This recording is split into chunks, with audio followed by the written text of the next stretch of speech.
Hello, everyone. Again, my apologies for my brief hiatus, but I am still recovering from this past week. Hope everyone is staying safe and also staying healthy. It's probably the most important, right? So, we got a question from a member of our learning community, Sarah. And Sarah was wondering about this question from homework 3.A. This question's about percents, and it's low key deceiving, but at the same time, what I'd like to do here is maybe, provide you an example of how to think through these type of problems. So it says, state whether the following statement is true or false, and explain why. If the statement is false, state the true change. All right, so here's the actual sentence.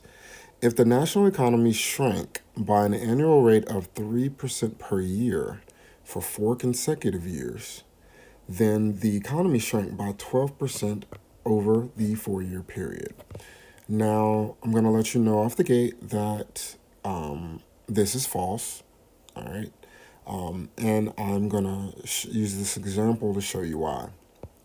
So, we're just going to use 100 for our case just because it's really easy to kind of see how far our economy has fallen if we use 100 because we'll literally see, if it drops down, for example, let's say it drops down to 62%, we could easily see that the economy has dropped by 38% from this. It's not going to, but I'm just giving you an example, all right?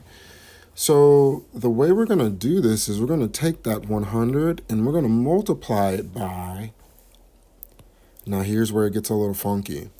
Remember, percents are per 100, right? So the largest percent you can have is 100%, right? And in decimal form, 100% translates to just 1.0. You can do 1.00 if you'd like to, but 1.0 is just fine there. So when we're thinking about, it says the economy dropped by 3% per year. If I want to drop this number, this placeholder, by 3%, I'm going to multiply that by 100%. So that's 1.0 minus 3%. Now, what is 3% here? Well, we have to move the decimal 2 places to the left still. 1, 2. So 3% is going to be 0.03. All right, so 1.0 minus 0.03 is the same as saying 100 multiplied by 0.97. All right, and 0.97 is 97%. So anytime that you are dealing with percent, discounts, things like that, I just subtract the discount right off of 100%. So if I go to a store and a shirt is 25% off, well then I'll take 100%, I'll subtract 25%, that's 75%, right? I convert 75% to decimal, 0.75, and I multiply it by the cost of the shirt. That's going to tell me how much I'm going to save, right? So continuing on with this problem, what we end up with is 97 because 100 times 0.97 is 97. So this is after I would say 4 consecutive years, right? 3%. So this is after one. That's after 1 year right here. Our placeholder has dropped to 97. All right. And, now we're going to do the exact same thing. Let me change colors so you can kind of see how the problem is progressing. So we're going to do the same thing. We're going to multiply by 0.97. All right. Now, up here, at the top here, and let me change it back. At the top here, this decreased by 3, right? it's not going to be the same for what we have going on the second row. It's not going to decrease by 3 now. It's actually going to decrease by 2.91. And that's because we're going to take this 0.97 and we're going to multiply by 97. All right, so 0.291 would be 3% of 97. All right, so we can use your calculator on your end if you would like. I'm going to use mine on my end.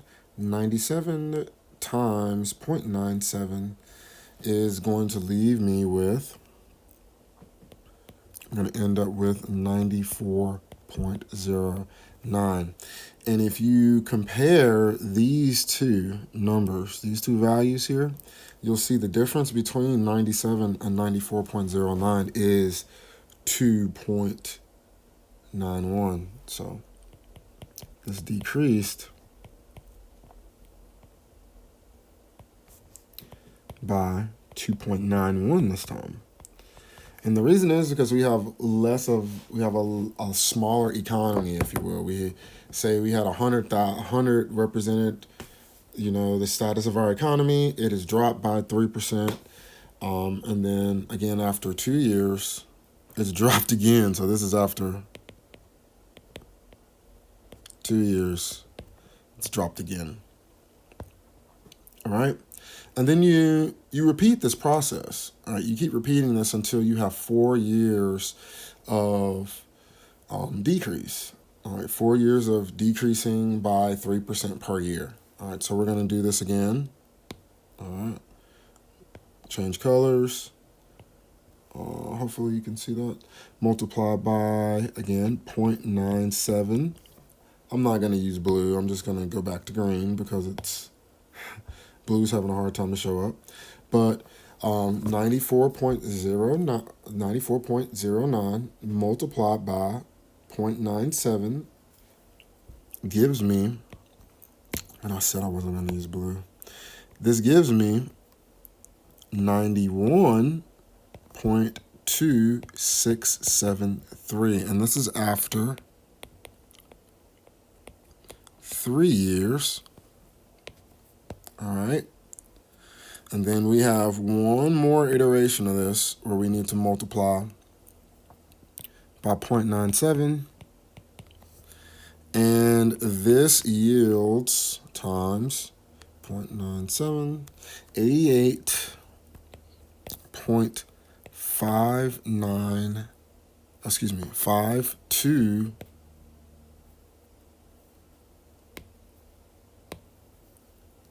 292. All right, and this is after 4 years. So this here, this 88.5292 is our starting economy of 100 decreased by 3% over the course of, 4 years. All right. So the problem asks for us to give our answer in the nearest tenth. So what we want to do is we want to look at the difference. What is the difference between 100 and 88 and we'll round this to the nearest tenth, 88.5. What's the difference between those? Because that difference will be the percent change in that economy over the course of those 4 years where it has decreased by 3%. All right. So what is that difference? Well, 100 minus 88.5 gives me 11.5%. So 11.5% is how much the economy is going to change over the course of those 4 years, instead of that 12% that the problem gave us for part B. So a quick recap. Anytime that you want to explore percents, my suggestion is that you start off with 100. 100 is the it's the poster child of percents, right? Percent per 100.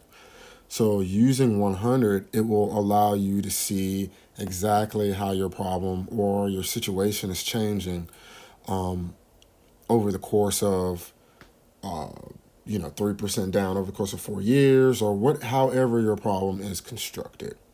I hope that this has been helpful to you. Feel free to pause the video at any point so that you can, jot down any questions that you have. Feel free to reach out to me, and I look forward to hearing from all of you. Have a great day. Peace.